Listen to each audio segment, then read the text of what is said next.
C'en est une autre d'être un chrétien lorsque nous souffrons, lorsque nous sommes malades, lorsque nous sommes éprouvés, lorsque les comptes sont vides, lorsque ça ne va pas avec les enfants, lorsque ça ne va pas dans le moral, lorsqu'on se lève le matin et qu'on a le blues, lorsqu'on est retombé dans un péché, lorsqu'on est dans une colère vis-à-vis de quelqu'un et on sait que ça ne va pas. Nous devons régler certaines choses devant Dieu et c'est là peut-être dans ce moment d'épreuve qui est souvent le même mot que la tentation dans le grec. C'est là dans ces moments terribles où c'est rude, c'est dur, on pleure peut-être, c'est là qu'il nous faut faire les plus belles preuves de foi et d'attachement à notre Dieu. Agis comme un chrétien dans l'épreuve. Ne cherche pas à t'échapper de l'épreuve parce que le Seigneur, lui, il sait trouver le chemin. Il saura trouver le chemin pour que tu t'échappes. Il n'y a pas de problème avec ça. Mais tant que la sortie n'est pas à vue d'œil, tu ne vois pas de moyen d'en sortir, tiens bon. Tiens bon comme cette femme. Cette femme n'a pas brandi le poing contre Dieu. Cette femme, elle s'est accrochée. Cette femme, elle est venue voir le prophète Élisée. Elle lui a dit, voilà qui nous étions. Voilà mon mari qui a servi, il est parti. Aujourd'hui, voilà l'affliction qui frappe. Mes enfants vont m'être enlevés. C'est terrible. Aide-nous, fais quelque chose. Et c'est ce qui va se passer. Voilà, il va y avoir une action de Dieu. Mes amis, lorsque nous souffrons, cette femme, elle va honorer Dieu dans son affliction. On ne doit pas chercher l'affliction pour honorer Dieu. Quelles que soient les circonstances et les saisons de nos vies, faisons-le de tout notre cœur, soyons des vrais chrétiens. Néanmoins, dans l'épreuve, il y a des choses qu'on n'apprend que dans l'épreuve. Pas dans les livres. Tu peux lire tous les bouquins que tu veux sur l'épreuve, il n'y a que quand tu es dedans que tu sais. Il n'y a que quand tu es dedans que tu sais. Un homme a dit ceci: attendre dans la foi, dans l'épreuve, est la plus belle forme de louange. C'est la plus belle adoration qu'on peut donner à Dieu. Je crois que c'est vrai. Louer Dieu dans la tribulation, louer Dieu dans l'épreuve, serrer son amour dans notre cœur, le garder comme notre plus précieux trésor. C'est peut-être la plus belle manière d'honorer Dieu dans notre vie, mes amis. Oui, quand tout va bien, c'est super de le louer. Merci Seigneur. Mais dans l'épreuve, il y a une autre dimension. Il y a une autre dimension. Cette femme, elle va faire confiance au-delà d'Élisée, elle faisait confiance à Dieu. Elle a crié à Dieu. Elle a marché dans la crainte de Dieu. Elle a attendu. Elle a patienté. Il y a eu une confiance qu'un jour ou l'autre, il allait trouver une issue favorable à cette situation qu'elle ne maîtrisait pas. Est-ce que tu maîtrises tout dans ta vie, toi ? Moi non plus. On ne maîtrise pas tout,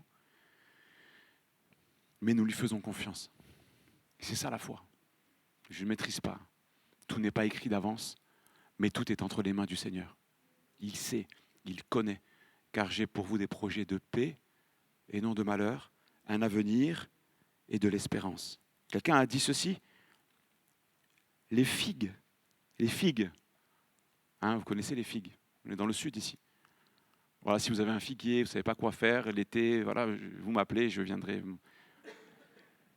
Quelqu'un a dit que les figues sont le plus sucrées. Et là, je parle à des amateurs, là, quand elles sont craquelées. Certains novices, quand ils voient qu'elles sont un peu craquelées, ils disent « Ah non, elles sont plus bonnes, elles sont pourries. Laisse-les-moi. » Mes amis, lorsque notre vie est fragilisée par les épreuves, il y a un truc, quelque chose, une marque de Dieu. Celui qui tient, le parfum, le goût, la saveur, ce n'est pas le même. Ce n'est pas la même vie. Une vie fragilisée qui tient bon. Waouh! C'est ça qu'on appelle les héros de la foi. Vous lirez Hébreux 11.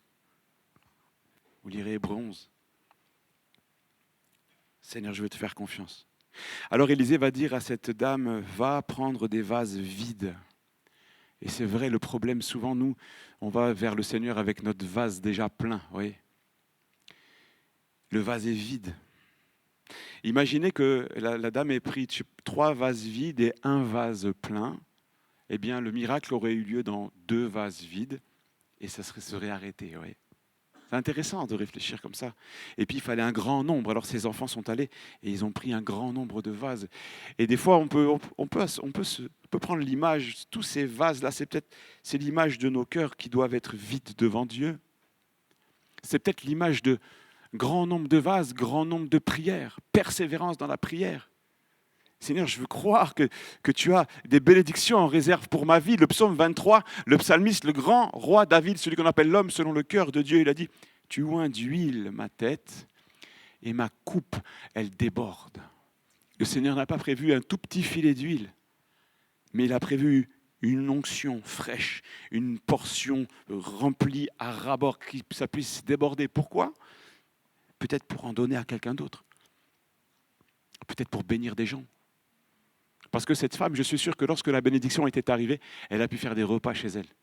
Elle a vendu de l'huile, elle a vécu, elle a pu faire des repas, elle a pu inviter des amis, elle a pu bénir peut-être des pauvres autour d'elle. Elle a pu dire, regardez ce que Dieu a fait pour moi. Prenez une part de bénédiction pour vous. Je veux semer dans ta vie un peu de ce que Dieu m'a donné. Il est beau ce récit. Vous avez vu, il est dit, alors elle le quitta. Élisée lui parle et alors elle le quitta. Vous savez, j'aime bien ça, ça m'a parlé. La bénédiction ne venait pas d'Élisée. Ce n'est pas le serviteur de Dieu qui change la vie des gens. Ce n'est pas le serviteur de Dieu qui est monté sur le bois de la croix pour porter nos péchés. C'est Jésus, le Christ. Dieu qui s'est fait homme, qui est descendu sur la terre des hommes, qui a marché dans la poussière, dans un corps semblable au nôtre. Ce n'est pas l'homme. Il lui parle, il ne lui a pas dit « Viens avec moi, s'il te plaît ». Il a dit, elle est partie, elle le quitta. Elle a écouté ce qu'il lui a dit. Elle a mis en pratique le conseil de l'homme de Dieu, mais elle était seule à seule avec Dieu et avec ses enfants. La bénédiction, il n'y a pas de superstition, ça ne vient pas d'un homme, ça ne vient pas d'un grand intervenant de la galaxie que tu as vu sur YouTube et qui va changer ta vie. Ce n'est pas les hommes qui changent nos vies, c'est Jésus qui est mort sur la croix. Il a payé le prix une fois pour toutes, c'est lui et ce n'est pas quelqu'un d'autre. J'aime ça. Elle le quitta. Salut. Je sais ce que j'ai à faire. Et elle va hériter la bénédiction. Elle était prête à obéir, à mettre en application le conseil de l'homme de Dieu. Et elle referme la porte sur elle et sur ses enfants. Il n'y a pas de bruit, il n'y a pas de caméra, il n'y a pas de YouTube, il n'y a pas d'Instagram. Il y a juste cette femme avec ses 2 enfants et ses vases vides. Et peut-être les gens devaient se dire, mais elle est folle. Elle a pris 30 vases vides, peut-être, je ne sais pas, 20, 30. Et un vase plein. Qu'est-ce qu'elle va faire ? Elle est malade. La veuve, elle est devenue folle. Et elle ferme la porte. Mais dans le miraculeux, mes amis, il y a des moments où il y a juste Dieu et nous. Dieu nous relève parfois dans des moments d'intimité avec lui. Et l'église, c'est super. C'est un temps où on est tous ensemble. Mais il y a des moments où Dieu va te bénir tout seul, chez toi. Ces rassemblements-là, qui sont voulus de Dieu, c'est comme si le Seigneur envoie sur plein de vases un grand seau d'eau. Ouais, imaginez, j'ai un grand seau, on est tous des vases vides là, et le Seigneur il nous envoie un grand seau. On va prendre un petit peu. Mais quand le Seigneur est rempli un par un, c'est pas pareil. Quand ça continue à la maison, c'est pas pareil. Si tu prends juste une petite portion à l'église, c'est bien, mais ça suffit pas. Si tu lis la Bible, les seuls versets que tu lis, c'est ceux qu'on a lus là, c'est pas suffisant. On va y revenir. Cette femme, elle est là, elle ferme la porte sur elle et sur ses enfants. Et là, il va y avoir un témoignage glorieux pour les enfants, les amis. Je crois que ces 2 gamins sont devenus waouh. Ils ont repris courage. Ils ont dit Dieu nous bénit. Ils ont dit c'est fini, là, la galère, on va pouvoir manger à notre faim. On va pouvoir acheter peut-être des nouveaux vêtements. Mais imaginez la vie change. Mes amis, quand Dieu nous bénit, notre vie change. Et pas juste matériellement. Faites-moi la grâce de ne pas croire que je parle du matériel ici uniquement.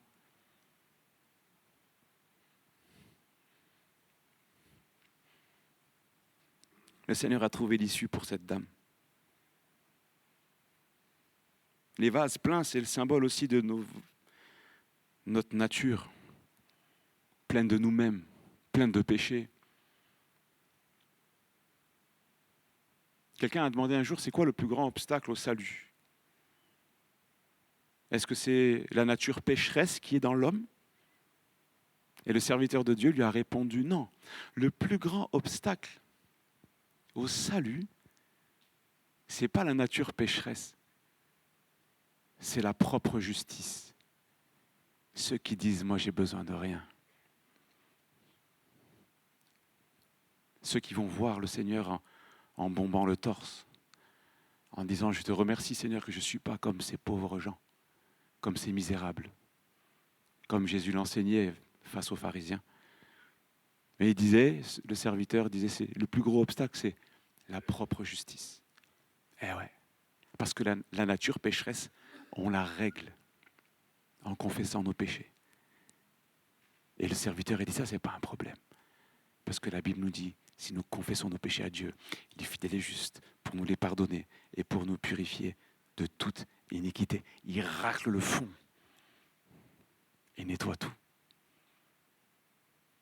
Mais si nous sommes dans la propre justice, vous savez, mes amis, au bout d'un moment, il faut se dire la vérité. De quoi on parle? Pourquoi le salut, c'est important? Pourquoi le salut, c'est important? Vous savez, je ne sais pas si vous avez remarqué, mais les gens sont méchants. Beaucoup de gens sont méchants. Pas tout le monde, hein. Ici, il n'y a que des gentils, gloire à Dieu. Les gens sont méchants. Mais écoutez-moi bien, c'est rien à côté de la méchanceté du diable. C'est rien à côté de ce qui va se passer en enfer, mes amis. C'est rien à côté de l'enfer. Et je ne suis pas là pour plomber l'ambiance, mais juste pour dire la vérité. On parle ici de salut de l'âme. On parle d'arracher des âmes à la mort. On parle d'arracher des âmes à l'enfer. Pas avec des petites souffrances. La Bible, elle nous parle de l'enfer comme étant un lieu de perdition, un lieu de tourment. Moi, j'ai envie et je passerai mon éternité avec la présence de Dieu, mes amis. Pas parce que je suis meilleur que personne. Moi, je suis un tout petit. Mais j'ai décidé de donner ma vie à Jésus. Et il nous donne la vie éternelle en retour. Et il nous la donne en retour. Mon nom, il est inscrit dans le livre de vie. Amen. C'est ce que la Bible nous promet, frères et sœurs. Ce n'est pas pour moi. Ce n'est pas les pasteurs seulement. Gloire à Dieu, heureusement. C'est tous les chrétiens. On sera un jour dans la gloire. Waouh, ça va être énorme. Ça va être énorme. Vous imaginez un peu?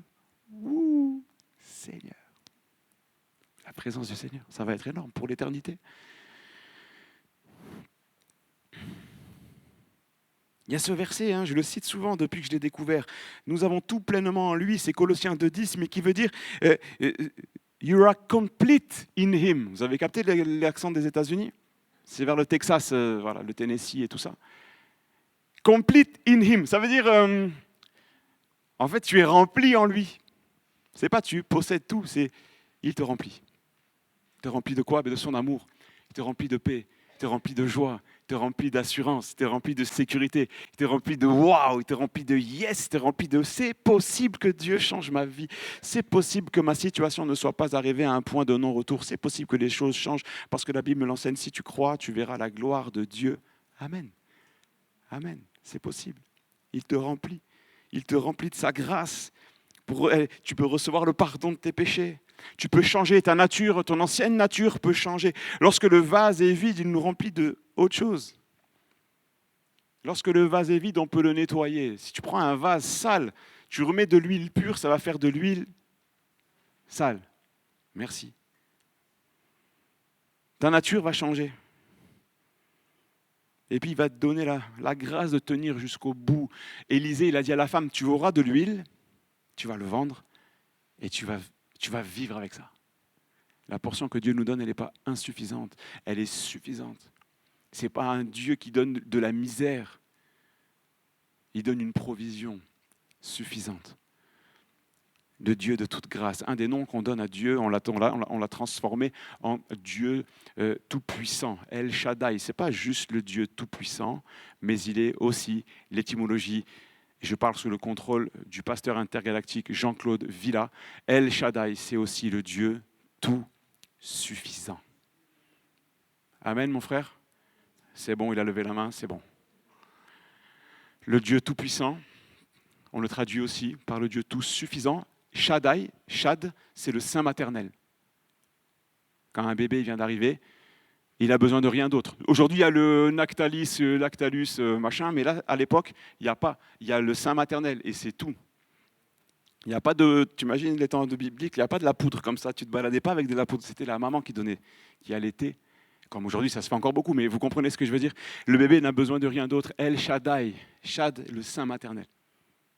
Elle est belle cette image, hein. C'est pas de moi, hein, c'est la Bible. Gloire à Dieu. Ah Seigneur, tu es tout suffisant dans ma vie. Tu oins d'huile ma tête. Je l'ai cité ce verset. Pourquoi ma tête? Parce que c'est là le siège de tout, mes amis, les pensées.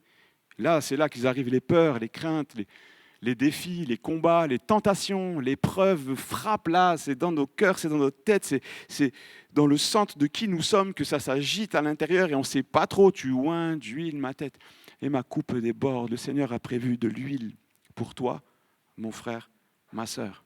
Il a prévu de l'huile pour toi.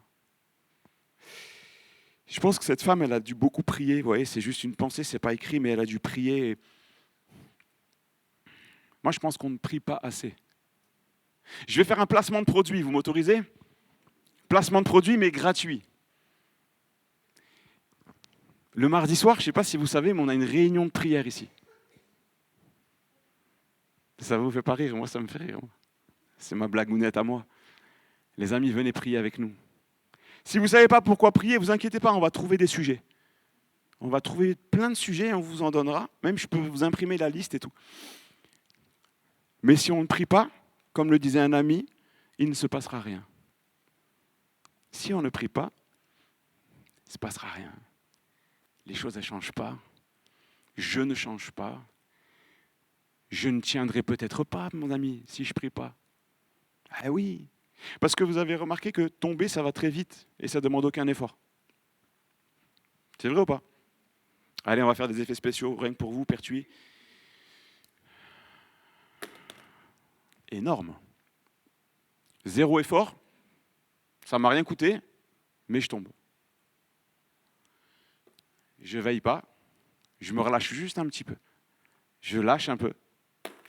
Vous avez remarqué? Ça tombe au moment où je lâche. Vous allez dire, Alain, tu es sérieux, tu vas nous apprendre comment je lâche un stylo? Ça tombe quand je lâche. Vous comprenez? Ah, vous aurez appris un truc trop puissant ce matin. Ça tombe quand je lâche. C'est l'enseignement pour nos vies, ça. Et Jésus, il est là, Gethsémane, il va leur donner l'enseignement, le dernier, c'est ce que je vous ai déjà partagé. Le dernier moment, Jésus va les enseigner avant la croix. Il leur dit, veillez et priez. Moi, j'aurais dit, c'est tout, Seigneur, il n'y a pas un autre secret, il n'y a pas un truc puissant de la...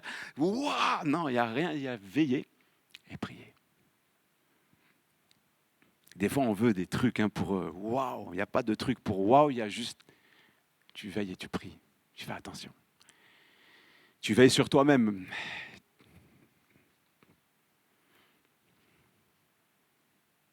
Et je lisais un livre où le serviteur, il disait, il faut que les églises, elles prient pour les ministères. Waouh! Il disait aux chrétiens, considérez les pasteurs comme des vases vides pour que le Seigneur les remplisse. Et pour que vous-même, vous en soyez les premiers à être bénis. Et moi, je remercie le Seigneur pour les prières de l'église de Pertuis. Pour Jonathan, Laurine, Mia, pour Maïda, pour moi, pour nos enfants. Merci pour votre bienveillance. Merci pour les prières. C'est important qu'on soit unis. C'est important qu'on soit unis dans la prière. Ce n'est pas les pasteurs intergalactiques qui arrivent sur un nuage comme ça. Salut! Et t'envoies la bénédiction comme ça. Non, on est tous au même niveau. Et on a besoin les uns des autres. Amen. C'est vrai, hein? On a besoin les uns des autres. Alors je regarde mon chronomètre. Ça va. Vous êtes toujours présents, ça va? Je peux boire?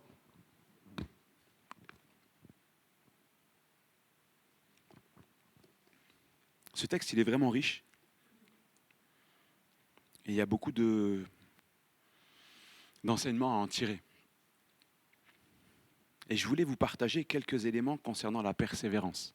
C'est là que je dis que ce message, il est dans la suite du message que j'avais pu apporter sur nous glorifions même dans les afflictions. Je vous invite à regarder sur la chaîne YouTube de l'église, là. Et on va lire dans Jacques, au chapitre 1er, et au verset 2. Voilà, si vous avez vos Bibles. Vous savez qu'un des noms qu'on donne à Dieu, c'est le Dieu de la persévérance.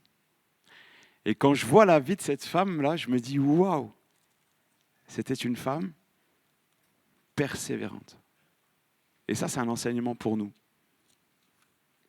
La persévérance, le Dieu de la persévérance. Quand on donne un nom à Dieu, par exemple, Dieu d'amour, ben on sait que dans les attributs de Dieu, il y a l'amour. Quand on dit notre Dieu, c'est le Dieu de la persévérance, ça veut dire qu'il n'est pas juste le Dieu de l'instant T, mais il y a en lui toute cette dynamique de persévérance. C'est important. Donc Jacques 1, verset 1er, si vous voulez, on peut lire. Jacques, serviteur de Dieu et du Seigneur Jésus-Christ, aux 12 tribus qui sont dans la dispersion. Salut. Mes frères, regardez comme un sujet de joie complète les diverses épreuves auxquelles vous pouvez être exposés, sachant que l'épreuve de votre foi produit la patience. Là, on lit ce texte en pensant à ce qu'on vient de lire, au texte de cette dame. Sachant que l'épreuve de votre foi produit la patience. Mais il faut que la patience accomplisse parfaitement son œuvre, afin que vous soyez parfaits et accomplis, sans faillir en rien. Si quelqu'un d'entre vous manque de sagesse, qu'il la demande à Dieu, qui donne à tous simplement et sans reproche, et elle lui sera donnée. Amen. Amen. Ici, il est parlé il y a plusieurs mots. Il y a la persévérance et la patience. Et il arrive que ce soit le même mot qui soit traduit. Par exemple, l'épreuve de votre foi produit la patience. Et c'est le mot dans le grec upomon. Et on le retrouve au verset 4. Il faut que la patience accomplisse pleinement son œuvre. Amen. Il y a une œuvre qu'accomplit la patience en nous. Et le mot patience, upomon, on le traduit aussi par persévérance. Ça, je voulais vous le laisser juste comme un petit postulat dans nos vies. La patience, la persévérance. Devant Dieu, c'est la même chose. Jésus parlera, et là, on va faire plusieurs petites lectures. Il faut une petite gymnastique comme ça.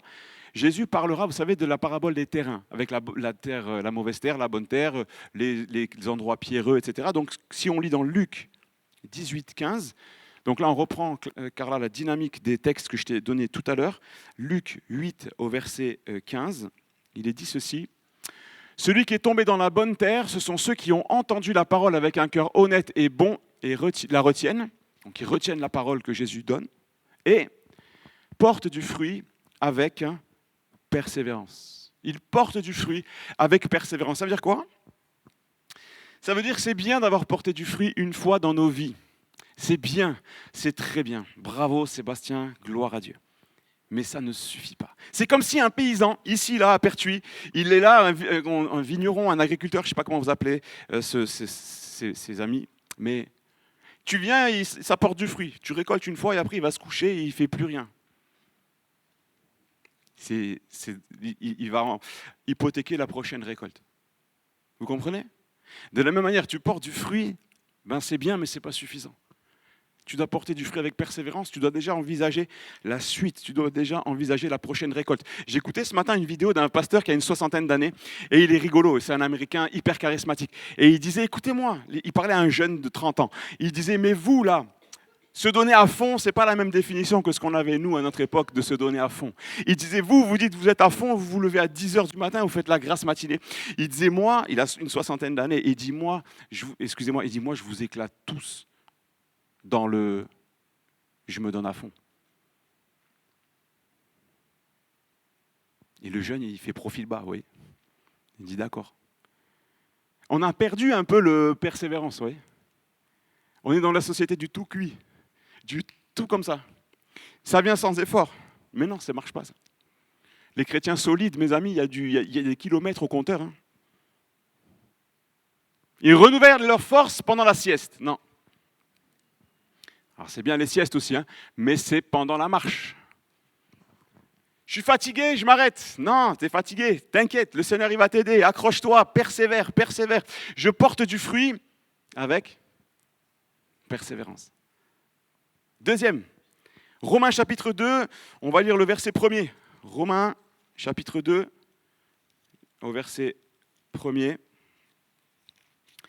Il est dit ceci, ô homme, qui que tu sois, toi qui juges, tu es inexcusable, car en jugeant les autres, tu te condamnes toi-même, puisque toi qui juges, tu fais les mêmes choses.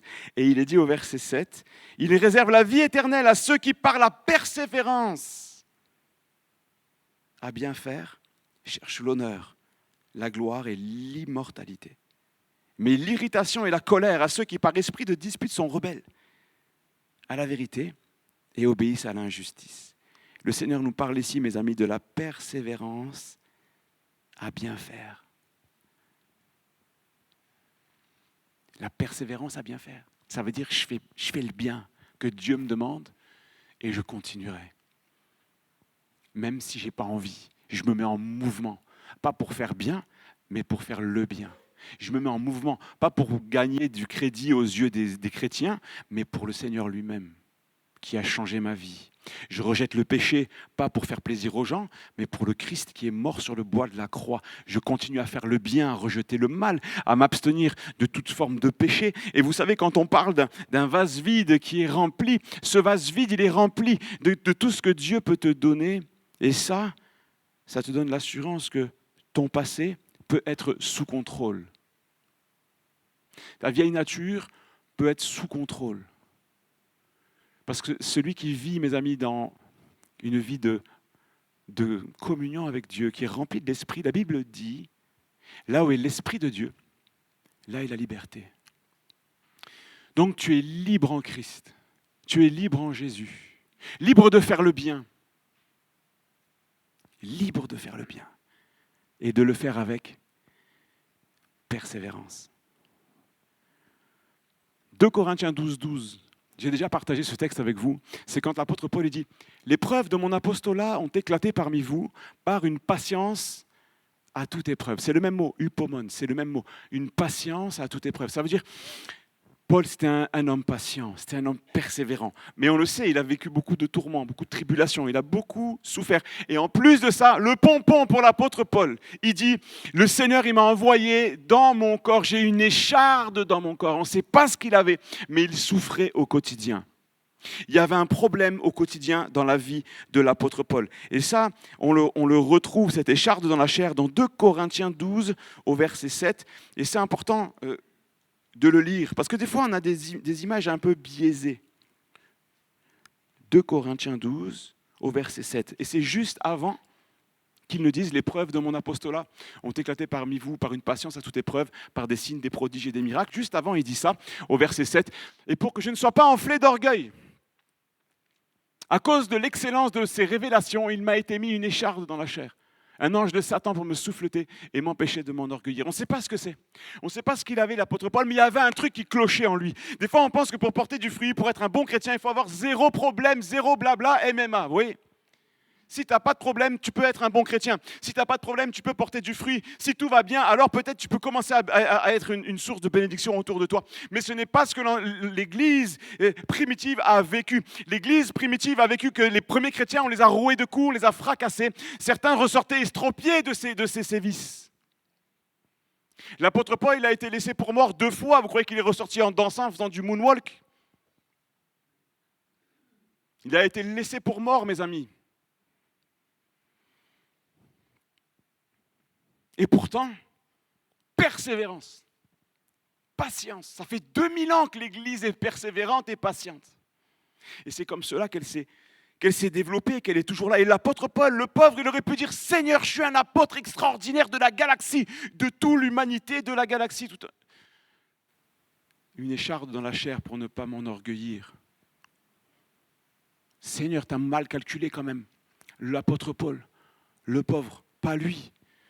Mais c'était comme ça, mes amis. On ne sait pas pourquoi. Qui va m'expliquer ici pourquoi l'apôtre Paul il avait une écharde dans la chair? Ça devait être terrible. Il a souffert. Et là, il aurait pu dire, mais Seigneur, je te sers, j'ai tout quitté. Il fabriquait des tentes. Il évangélisait, il chassait les démons, il guérissait les malades au nom de Jésus. Il aurait pu dire, Seigneur, quand même. Et le Seigneur, il va lui dire, ma grâce, elle te suffit. Ce qu'il y a dans le vase, ça suffit. Ce qu'il y a dans le vase, ça suffit. Ce que je te donne, ça te suffit. Des fois, on pense que Dieu a été pingre avec nous. Et il nous a donné un petit truc comme ça et il nous a dit, débrouille-toi avec. La portion que Dieu te donne est suffisante. La portion de grâce, de foi, d'amour, d'onction, d'autorité, de prospérité. cette portion-là est suffisante pour toi. Peut-être que demain, tu en auras plus, et tant mieux. Mais quoi qu'il arrive, dis-toi une chose, il avait prévu que tu te retrouves là, maintenant, avec ce vase et avec ce qu'il y avait dans le vase. Maintenant, si ça ne te convient pas, mon ami, on verse, on répand devant Dieu et on lui demande, remplis-moi, Seigneur, tout à nouveau. Il y a peut-être des moments où on a besoin de faire table rase et de crier à Dieu pour qu'il nous remplisse, pour que des forces nouvelles elles arrivent, pour qu'un cœur peut-être nouveau arrive. Oui, il y a la nouvelle naissance, il y a ce cœur de chair qui arrive à la place du cœur de pierre, mais il y a des moments où on a besoin d'être renouvelé. Il y a des moments où on a besoin d'être encouragé. Et c'est pourquoi nous croyons au ministère du Saint-Esprit ici, mes amis. Nous croyons, et si on enlève, mes amis, le ministère du Saint-Esprit, alors notre Église deviendra un musée d'ici quelque temps. Nous voulons continuer à croire que le Saint-Esprit agit, il convainc des cœurs, il convainc, la Bible dit, il convainc de péché, de justice, de jugement. Par l'autorité que nous avons dans le nom de Jésus, que nous recevons lorsque nous sommes remplis du Saint-Esprit, nous sommes appelés à chasser les démons en son nom. Alléluia. Les choses peuvent changer dans la vie de personne. Les situations peuvent être débloquées par la puissance de la prière. C'était un don spirituel ce matin. Il y a un impact dans la prière, mes amis. C'est pour ça que je vous dis, venez prier avec nous. Vous pouvez prier chez vous, c'est super, et vous devez prier chez vous. Nous devons prier chez nous. Mais quand on est ensemble, il y a des choses, waouh!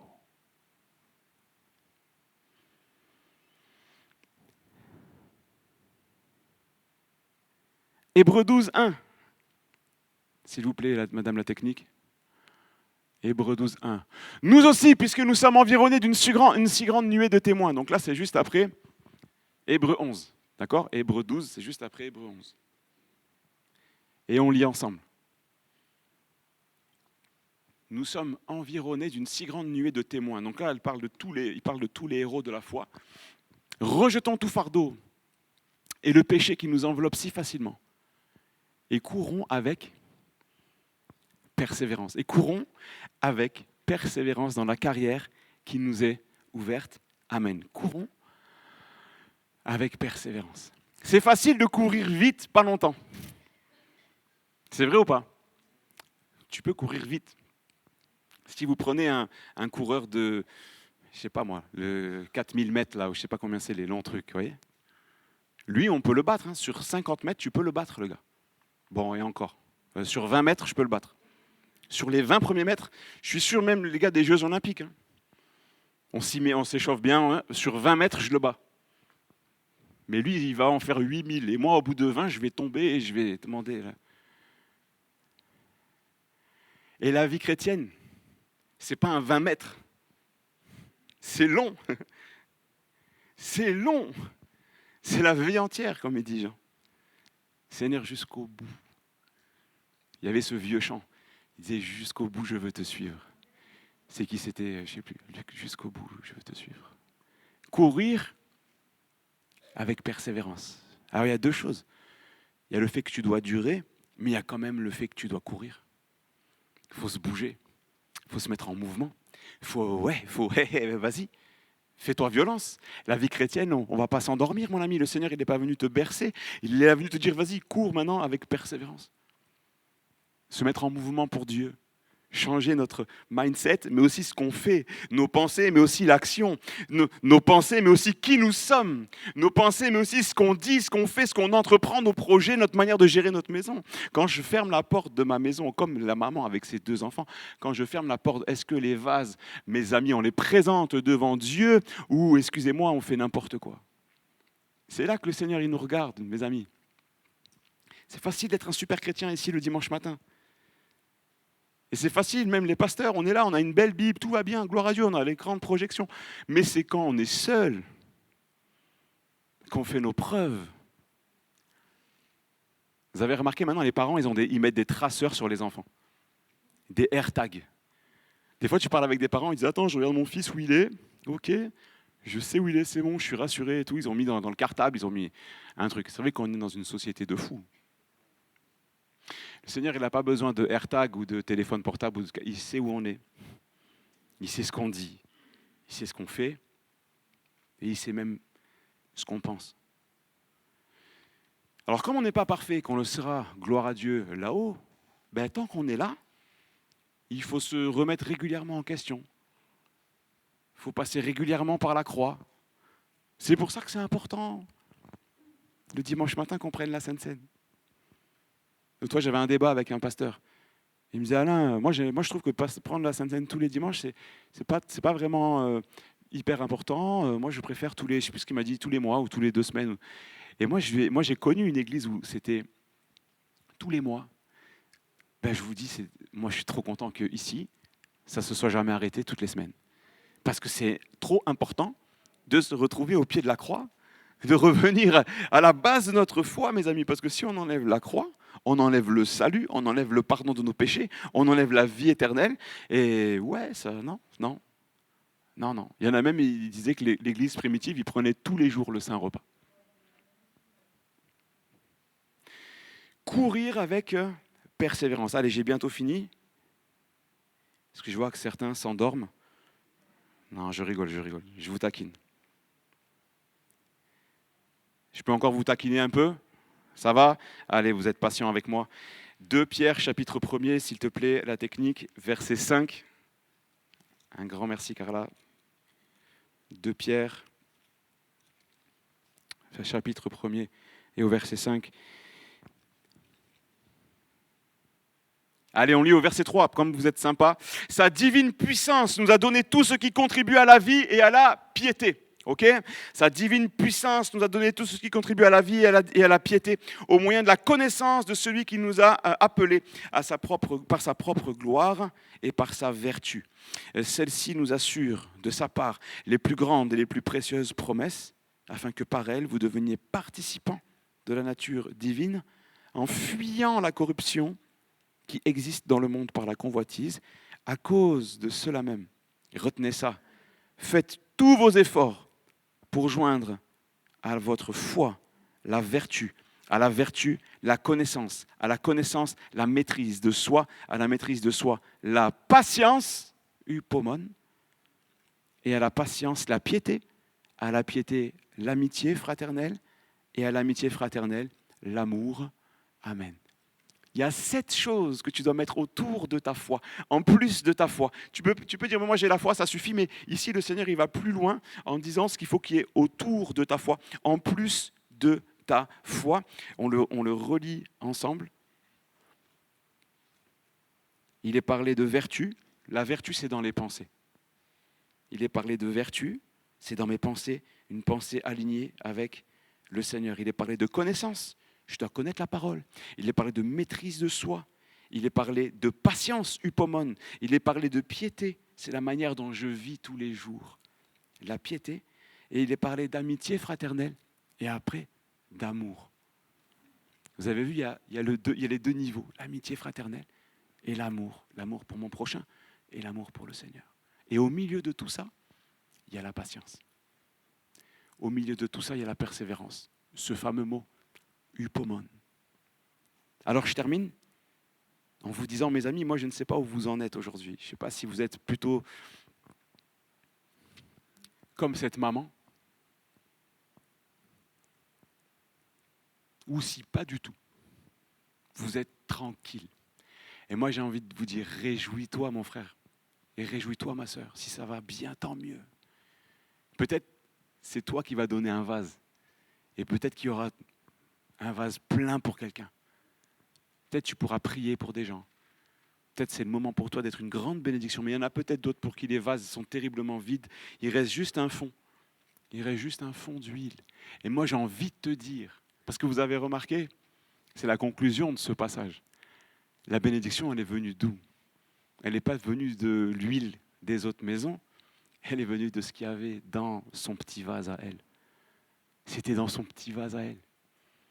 Et ça, moi, ça me bouleverse. Vous savez pourquoi?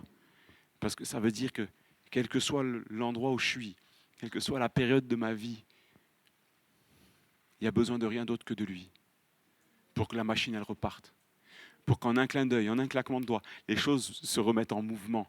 La foi revienne, la joie revienne, la piété revienne. Je puisse moi-même revivre une vie, peut-être été arrêté. Eh bien, il suffit d'une demi-seconde pour que le Seigneur te permette de courir avec persévérance. Cette femme était découragée, mais elle n'avait pas lâché. Cette femme, elle a dû pleurer beaucoup, beaucoup. Mais elle était patiente et persévérante. Elle ne lâchait pas son Seigneur. Et elle allait voir Élisée. Après, elle lui a dit « Salut Élisée, je repars chez moi ». Elle est rentrée chez elle avec la bénédiction. Comme la maman de Samuel, Anne. Anne, elle parle au prophète. Et lui dit le sacrificateur, il lui dit « Allez, fais passer ton vin ailleurs. Rentre chez toi ». Elle dit « Moi, je ne suis pas ivre. Je suis venu exposer ma douleur devant Dieu. » Et la Bible dit ceci. Le sacrificateur, il va lui donner des paroles et Élie va dire, voilà, l'année prochaine, tu auras un enfant, etc. Quand il lui a dit ça, elle saisit la parole, elle rentre chez elle. Et la Bible dit, son visage ne fut plus le même. Il n'y avait pas encore de bébé. Il y avait juste eu une parole de Dieu. Cette femme-là, pour les vases, il n'y avait pas encore l'huile. Mais elle a lâché le prophète. Elle a dit « Ciao, je rentre chez moi ». Elle est rentrée chez elle, elle s'est mise à genoux certainement. Elle a crié à Dieu, les enfants allaient chercher les vases. Et puis elle s'est retrouvée toute seule avec ses gosses. Elle a dit « Allez, donnez-moi le vase dans lequel il y a un peu d'huile ». Et elle a commencé à verser.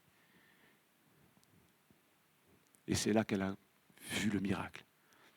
Rentrons chez nous aujourd'hui, demain, après-demain, quand l'heure viendra du combat. Quand l'heure viendra. Rentrons chez nous, fermons la porte, prenons ce qui nous reste d'huile et demandons un miracle à notre Dieu. Pour nos enfants, pour nos conjoints, pour notre famille, pour notre Église. Soyons un peuple qui n'a pas peur de demander un miracle, mes amis. Parce que nous avons un Dieu qui est le Dieu tout-puissant et le Dieu tout-suffisant. Il a vaincu les puissances, les autorités, les dominations sur le bois de la croix. Il vit en nous, il est avec nous et il peut renouveler l'huile dans ton vase. Que le Seigneur vous bénisse richement. Je voudrais juste qu'on finisse, Jonathan, avec un chant. On va prier juste comme ça. Il y a peut-être un homme, une femme qui est sec. Sec, ton vase est peut-être sec. Peut-être il est sale. On va juste demander, on ferme nos yeux de manière respectueuse devant le Seigneur. Et je voudrais t'inviter à placer ta foi. Fais comme cette dame. Fais comme cette femme-là qui est allée voir le prophète.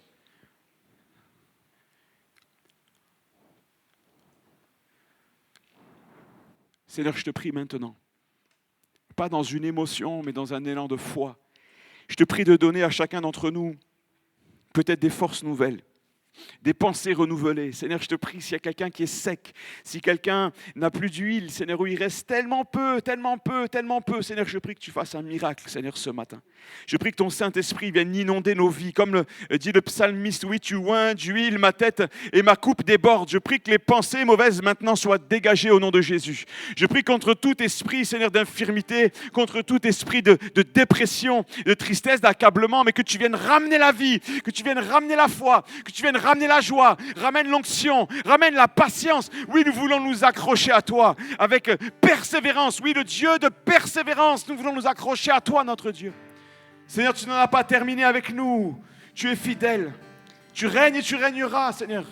Viens dans nos maisons, nous voulons fermer les portes de nos cœurs, Seigneur, et te demander, et te présenter nos misères, nos pleurs, nos larmes, nos cris. Seigneur, viens remplir nos vases, comme tout à nouveau, ramène l'onction, là où les démons sont venus détruire. Oh, tu viens rebâtir au nom de Jésus. Chasse les ténèbres, chasse les angoisses, les peurs, la pression, l'oppression. Seigneur, ramène la vie, comme tu l'as promis. Tu as dit, je suis venu pour que mes brebis elles aient la vie, et qu'elle l'ait en abondance. Seigneur, ramène une abondance de vie dans le cœur de mes frères, dans le cœur de mes sœurs. Nous voulons nous accrocher à toi, Jésus. À toi la gloire et l'honneur, Seigneur, nous ne te lâcherons pas, Seigneur, jusqu'à notre dernier souffle. Nous voulons rester accrochés à toi, Seigneur. Merci, Jésus, d'être venu nous chercher dans la poussière, dans la misère. Bénis mes frères et sœurs ce matin. Seigneur, il y a des hommes et femmes ici qui sont en souffrance. Seigneur, que quand la porte de la maison sera fermée, je prie que l'huile coule dans leur maison. Je prie que l'huile coule dans leur cœur, dans leur famille, dans leur foyer. Ce n'est pas des blagues, on n'a pas lu des belles histoires. Ce matin, nous avons lu ce que ta parole nous enseigne. Le miracle, la puissance de notre Dieu. À toi soit toute la gloire. Au nom de Jésus. Amen, amen, amen, amen, amen, amen, amen. Amen. Je voudrais vous dire, on est dans une église et on va terminer ces moments simplement. Mais moi, je voudrais vous dire, si vous voulez qu'on prie ensemble, Le culte se termine, mais on restera là quelques instants. Ceux qui ont besoin de la prière, vous pouvez venir sur le devant et on va prendre le temps de prier. On n'a pas l'habitude de fonctionner comme ça, mais je veux m'adapter, je ne veux pas retenir longtemps tout le monde. Mais si vous avez besoin de la prière, mon frère, ma soeur, on va prier ensemble. Ok? Ça va? Je remercie le Seigneur pour ce moment. Merci pour ce culte, Seigneur. Merci pour ce temps de prière maintenant, pour cette parole, pour la louange, pour tout ce qu'on a vécu, la Sainte Seine ensemble. Bénis l'Église encore, Seigneur, tout entière, les enfants aussi. Seigneur, merci. Tu n'en as pas terminé avec nous. À ton nom, soit toute la gloire au nom de Jésus-Christ. Amen.